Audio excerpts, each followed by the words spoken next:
cement for generations to come. And say yes to less and more to life. Panasonic, ideas for life.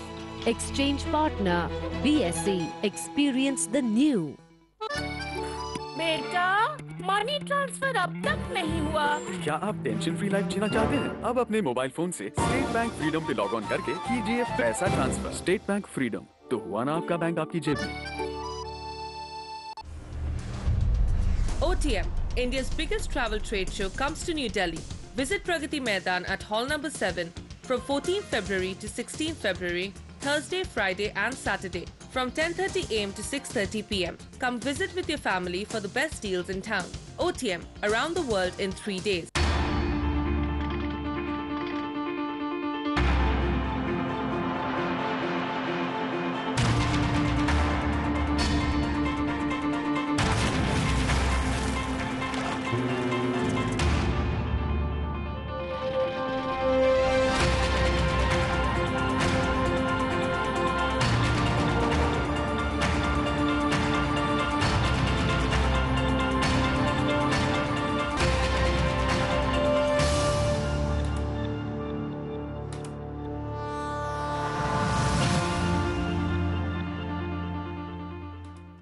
Presented by State Bank of India, the banker to every Indian.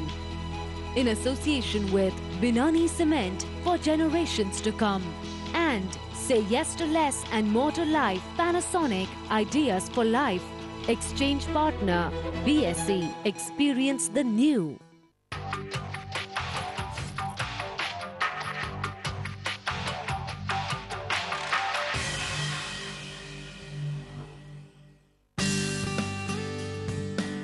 In less than a fortnight, the Finance Minister P. Chidambaram will present the most anticipated policy document, Budget 2013, one that's expected to be a rather tough balancing act. In this episode of Budget and Youth, we travel to Ahmedabad, to the Adani Institute of Infrastructure Management, to understand from the youth what their expectations are of this budget. Hello and a very warm welcome. I'm Vikram Oza and we're in Ahmedabad for this next episode of Budget and Youth. The reason why we're here, we're talking about the budget with a great set of people. We've got students of Adani Institute of Infrastructure Management and a great panel before us. Of course, we are looking at Budget 2013-14 and the kind of issues that the Finance Minister is going to have top of his mind, or at least he should have. Let me introduce this great panel that we've got. Mr. Bakul Dholakia is Director, Adani Institute of Infrastructure Management. Great to have you, sir. Mr. B Ravi is CFO, Adani Ports and SEZ. Mr. Sanjay Gupta is Executive Chairman and CEO of Mega Company Limited. This is the company building the Metro Link Express for Gandhinagar and Ahmedabad. And Mr. Bhavin Shah, CEO of Equirus Securities. Thank you, gentlemen, for joining us. Let me begin by asking you, as far as this country is concerned, this economy is very capital hungry. We need money to flow into our infrastructure projects. But the government is saying their hands are tied. We are looking at a fiscal deficit situation which perhaps to many is unprecedented. What does the Finance Minister do in this case? Because if spending stops in infrastructure, we're going to have a situation. But if inflation rises any further, that's another situation that they're tackling. So how do you draw the balance? Mr. Dholakia, what's your view? I think the first thing that we need to understand is that the more than public spending, the Finance Minister must ensure that the private sector spending is encouraged substantially.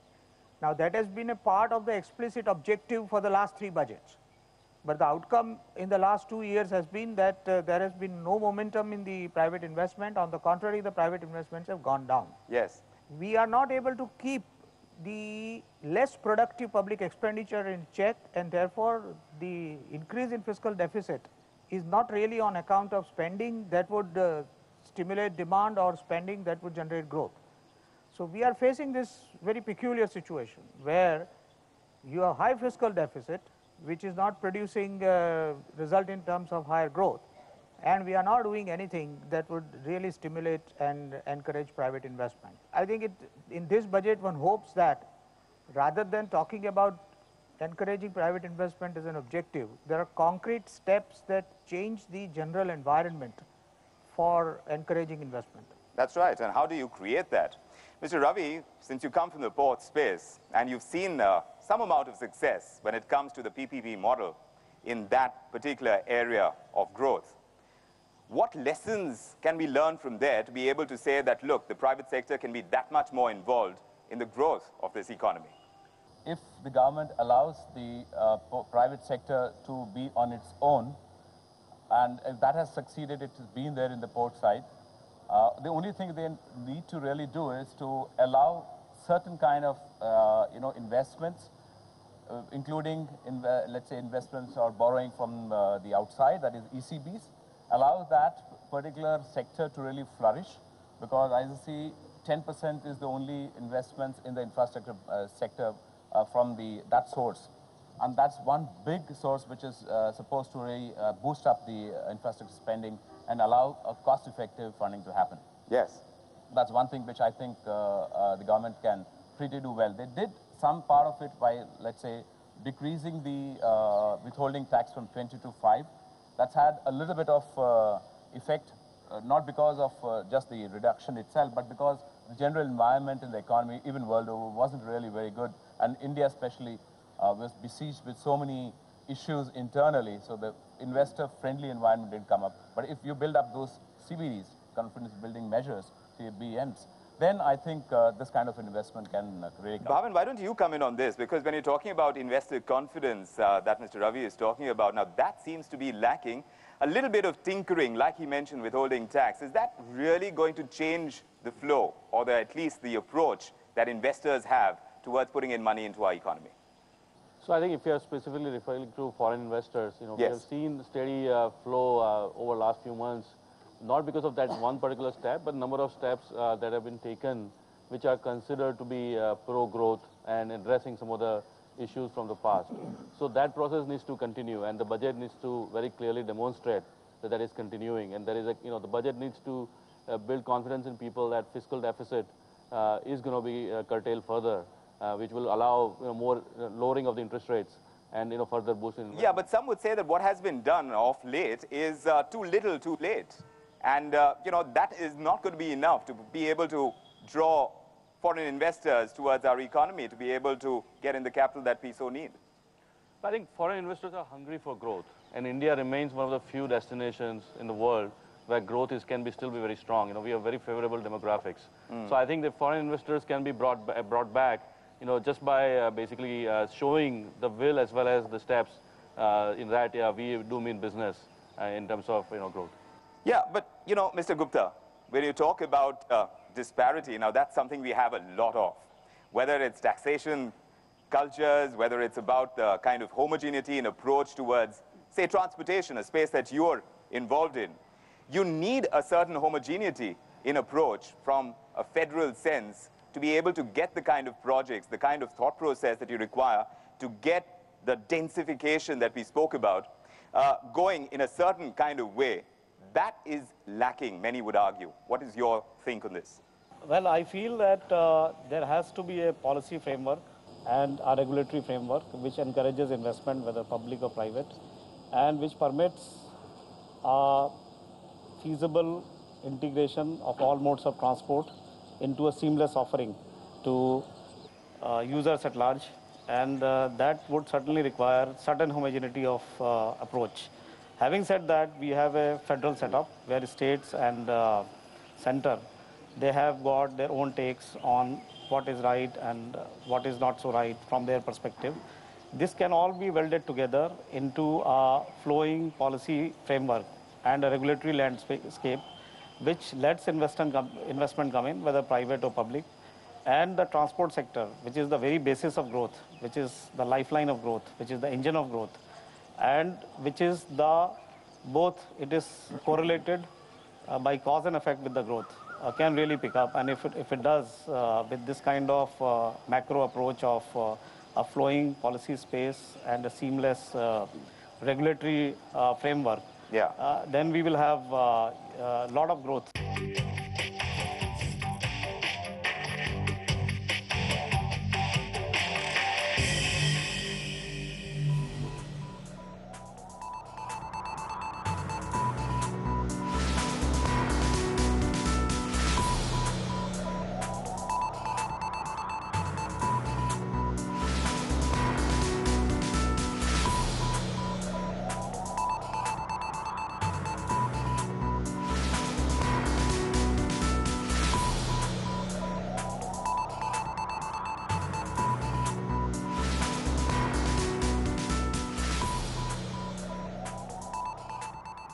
presented by State Bank of India, the banker to every Indian. In association with Bhayani Cement for generations to come. And say yes to less and more to life. Panasonic, ideas for life. Exchange partner, BSE, experience the new. BSC Investors Protection Fund presents Investor Awareness. The reality is that you never really know what your children want to do till they are in this age group where you start to get a little more clarity on it. That number that you had planned for, which maybe assume a medical education, may now not medical education but may need something else which might either be cheaper or more expensive. So you need to restructure if necessary. BSC Investors Protection Fund presents Investment Ladder on the Financial Planner. बेटा money transfer अब तक नहीं हुआ। क्या आप tension free life जीना चाहते हैं? अब अपने मोबाइल फोन से स्टेट बैंक फ्रीडम पे लॉग ऑन करके कीजिए पैसा ट्रांसफर। स्टेट बैंक फ्रीडम, तो हुआ ना आपका बैंक आपकी जेब में।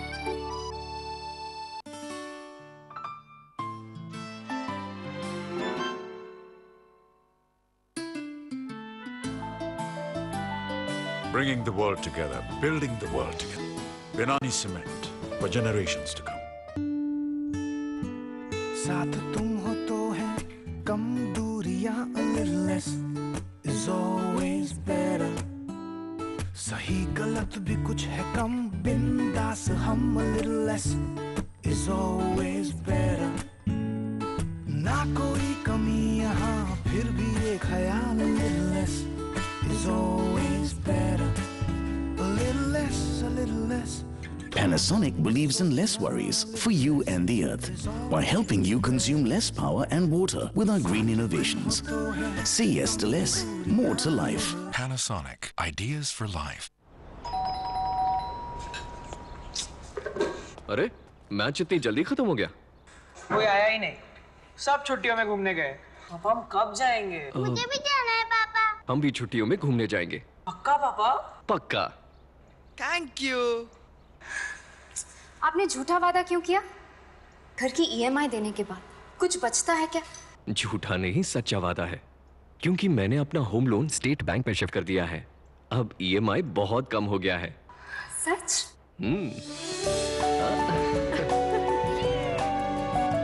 अब बचत ही बचत। EMI हुआ कम, घूमने चले हम।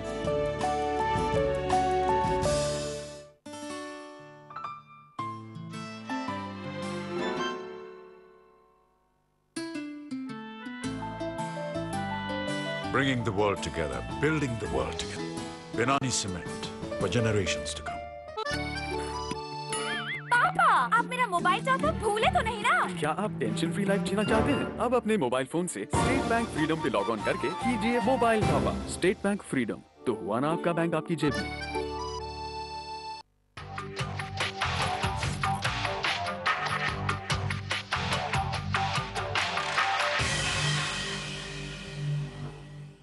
I want to ask you, in terms of the center and the state, we've seen this in coal, for instance. Power companies hungry for coal, not being able to get it. The Prime Minister has intervened, but we haven't seen those FSAs still getting signed. You think this kind of center-state disconnect, if you'd like to call it that, can lead to more issues? And if you do, how do you think we can resolve it?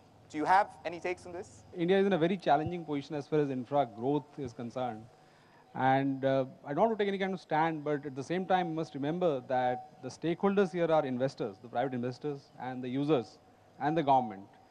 Now, too much of regulatory oversight might kill investment. At the same time, too little of oversight, as far as regulatory oversight is concerned, might it might come in the way of users' welfare utilization perspective.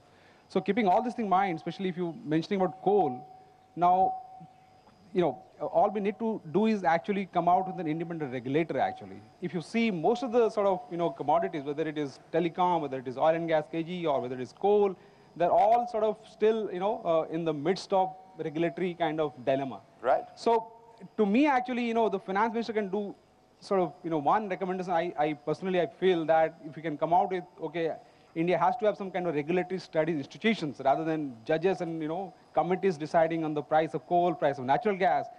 Mr. Dholakia, what's your view on this? In terms of regulators, if you were to talk about them, and you mentioned telecom as well, umpteen issues there too, with the existence of a regulator.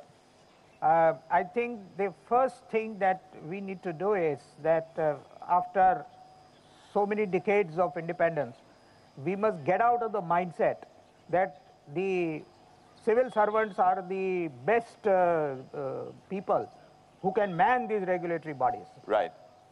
We have never been able to bring the professionals into the regulatory framework.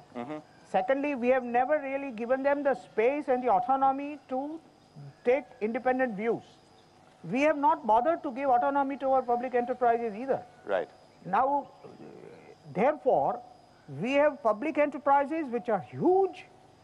They are in spaces which are so crucial, and that's the problem of infrastructure. I mean, look at ONGC, look at Coal India, I mean, look at the whole host of shipping corporation. Now, all these public enterprises are flooded with huge representation from the government, and they exercise meaningless veto powers. Right. At least at some point of time, we must have faith in the institutions that we have created.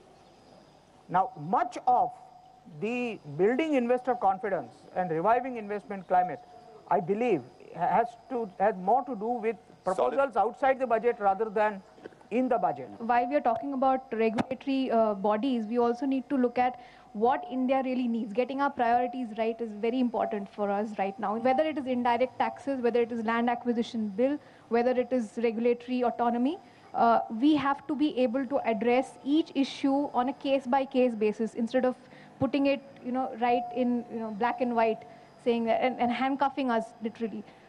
We have to give a little more leeway when we are forming policies or coming up with statutes and guidelines.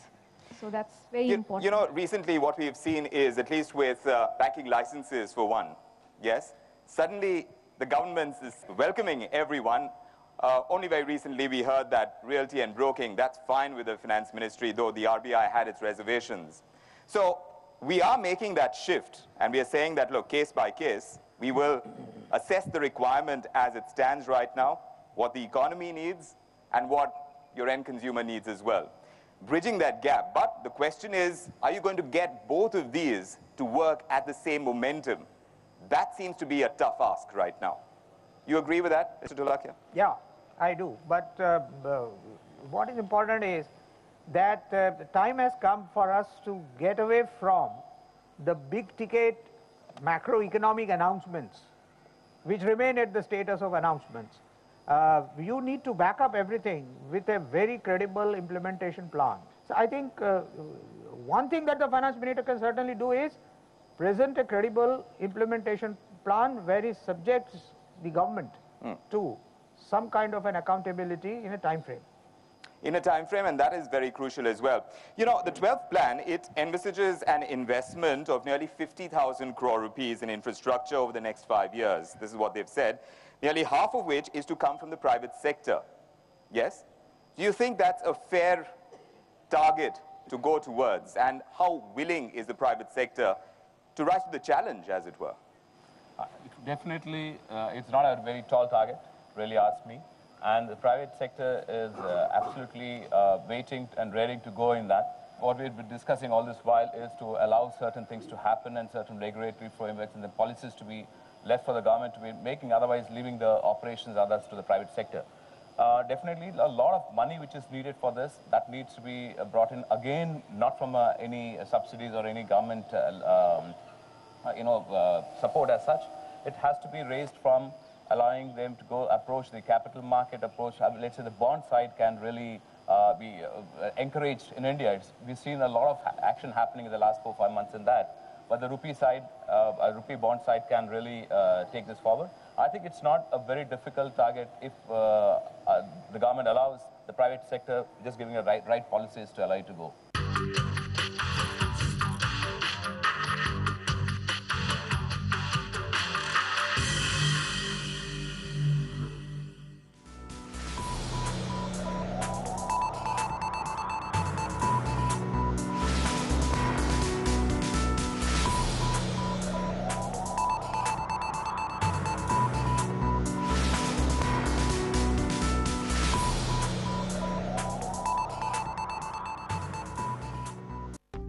BSc Investors Protection Fund presents Investor Awareness. Do the planning before the baby is born. Try to keep your investments and insurance separated from each other. You could have one of your partners drop out of the workforce. You need to buy more insurance as a result of that. Investors should be looking at diversified equity funds for the children when they're very young because they have a substantial period of time available. BSc Investors Protection Fund presents Investment Ladder on the Financial Planner. बेटा money transfer अब तक नहीं हुआ। क्या आप tension free life जीना चाहते हैं? अब अपने मोबाइल फोन से स्टेट बैंक फ्रीडम पे लॉग ऑन करके कीजिए पैसा ट्रांसफर। स्टेट बैंक फ्रीडम, तो हुआ ना आपका बैंक आपकी जेब में।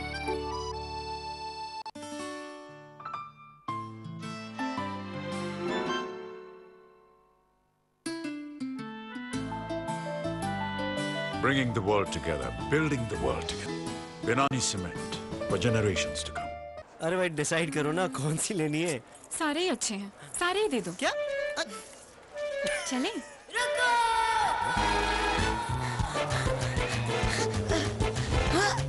Side please. अरे कैश क्यों? मुझे भूल गए क्या? सॉरी, आदत से मजबूर। जहाँ भी जाओ मुझे साथ ले जाओ। स्टेट बैंक डेबिट कार्ड एक खुशियाँ अनेक। अब स्टेट बैंक डेबिट कार्ड को SBI POS टर्मिनल पर स्वाइप करने पर कस्टमर और मर्चेंट दोनों पा सकते हैं कैशबैक। शर्तें लागू।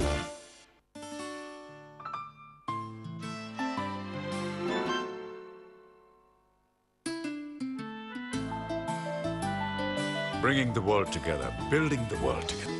Bhayani Cement for generations to come. आपने बिजली का बिल अब तक नहीं भरा? कब भरेंगे सर? क्या आप टेंशन फ्री लाइफ जीना चाहते हैं? अब अपने मोबाइल फोन से स्टेट बैंक फ्रीडम पे लॉग ऑन करके कीजिए bills payment. State bank freedom, तो हुआ ना आपका बैंक आपकी जेब में।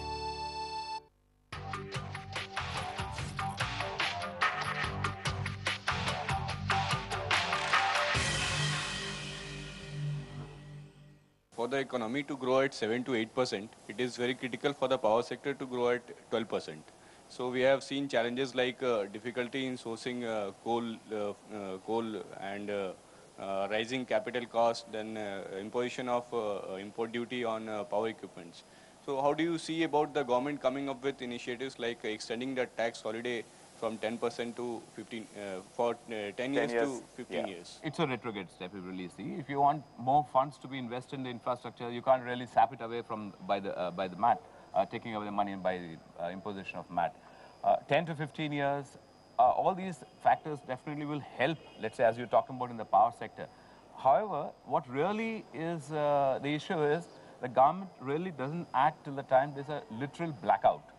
And therefore, the policies which are there, which have been, let's say, formulated some years back, have not been allowed to go in the same manner and progress in the same way. I think the whole thing about the power sector today is the supply of the coal, which is what has been a major issue. We can do nothing about the Coal India's productivity going down. I mean, that's what the government is saying. And therefore, that has led to it. We had that blackout about 6-8 months back when, you know, the whole, or rather 3 months back when the grid collapsed. That government has now imposed a regulation which says that when you have a transmission line of 2500 megawatts, let's say, you cannot do more than 1250 in that. That's because they said they don't want to overload that thing. I mean, they did that in the past. Now, that has actually led to all the PLFs dropping down for all the power plants. And these kind of steps, which are always a sort of a short-term in nature and without any long-term perspective, is what really is leading to that. Attraction of any private sector and all to such sectors which are needed is the only thing which, let's say, tax ups do. But after that, in order to let them work on their own, there's a lot more than just the tax ups. In the past 5 to 6 years, the power sector has grown, the capacity addition has grown from 7 to 8% growth rate. But while in the coal production, domestic coal supply, it has grown only 3 to 4% rate. So how do you address these sort of issues? I think if, let us say, the Coal India has, in a liberalized economy, there is no reason why the Coal India should not get a value for coal, which is linked to the international parity. Right. And with the exchange rate. Now, you may not cover rupee by rupee, but if there is some linkage, then Coal India will have all the resources in order to introduce productivity improvements, in order to modernize, in order to invest. It's the same problem with ONGC. At $4, investment projects of ONGC are not viable. At $8, they would be viable. Now, so at some point of time, you know what needs to be done. We also know why that is not going to happen. So now this is the this is the dilemma that you are facing. And yes, there are two ways to look at it. The nation is going to the polls in 2014. So would 2013 be the year which will truly bring in and herald a new era of fresh thinking as far as the grassroots level economic reforms are concerned, or we are still going to go through the same mindset?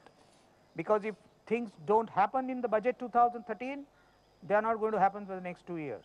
Infrastructure sector been majorly providing a public good, be it power, be it port, or be it electricity, oil and gas. Don't you think there is a discrimination between public sector enterprise and a private sector? Surely there has to be this balance, and so let there be a level playing field. And that will definitely lead to a much better infrastructure and also better service levels. At least on the port side, I can say that we observe that there is a move towards that. Bhavin, when you're advising your clients on private sector, public sector kind of investments, what are you kind of in your research reports, what's the sense that you get in terms of what action is going to play out now, henceforth, in terms of approach of the government towards getting these projects up and running? If you look at what has happened over the last 9 years, there has been significant underinvestment by government in the public sector, capacity creation. And I think they have concluded that that's not where they want to go again. They don't want to emphasize that again. So I think they expect private sector to basically fill the gap. Now the question is how much of that level playing field, how much of the sort of conducive environment government will create for that private sector investments to happen. But in the last so many years, and this is the problem that we contend with as well, because we largely talk about the Indian economy being a consumption story. Do we feel the need for that perception, for that attitude, for that approach to change? Mr. Ravi? We are a consumer-driven economy. I don't personally see anything wrong in our economy being consumer-driven, because that surely will allow the growth to continue for as long as we can.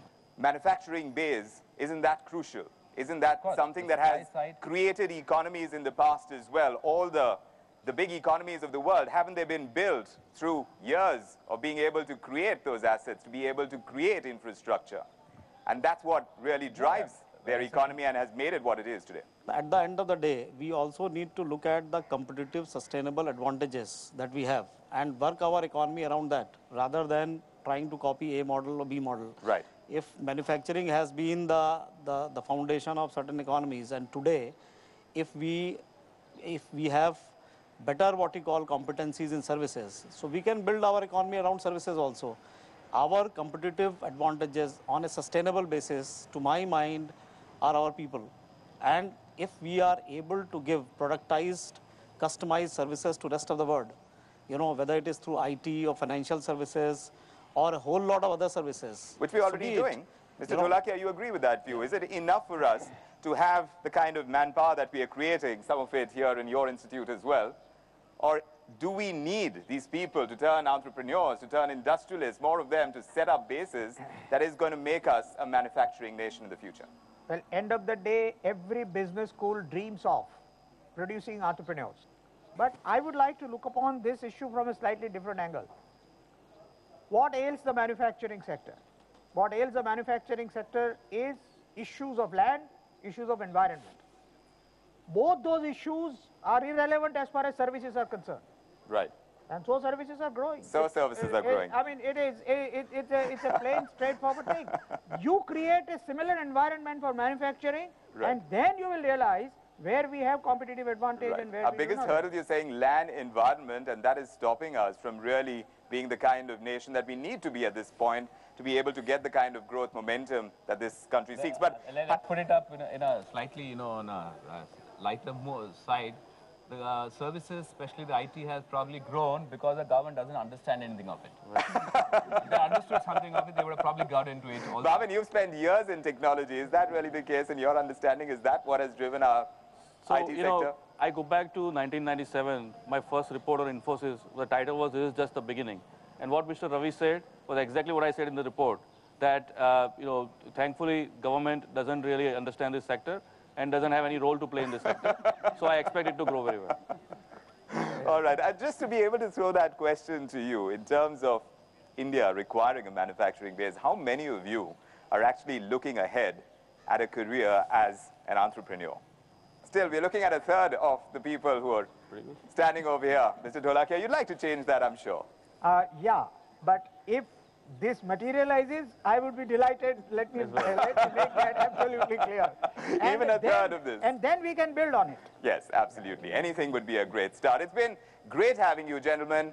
Thank you for your perspective. Thank you for joining us on Budget and Youth. And thank you, students of Adani Institute of Infrastructure Management. Great to have you with us. And we'll see you next time on Budget and Youth. Thanks for joining us.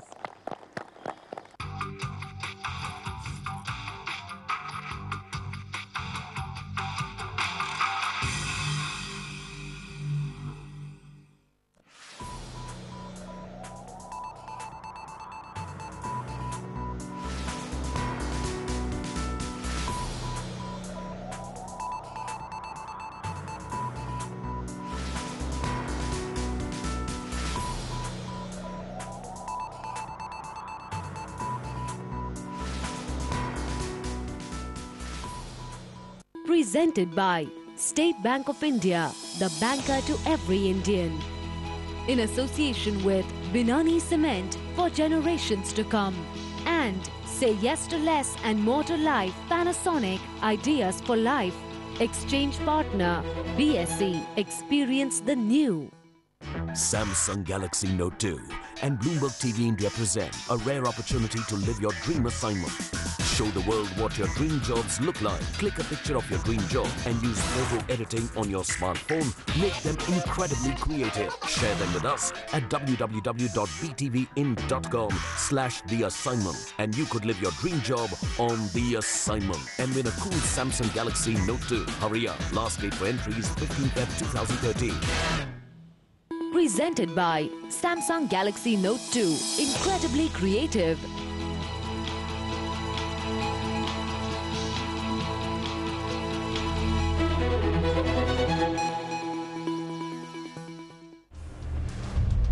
OTM, India's biggest travel trade show.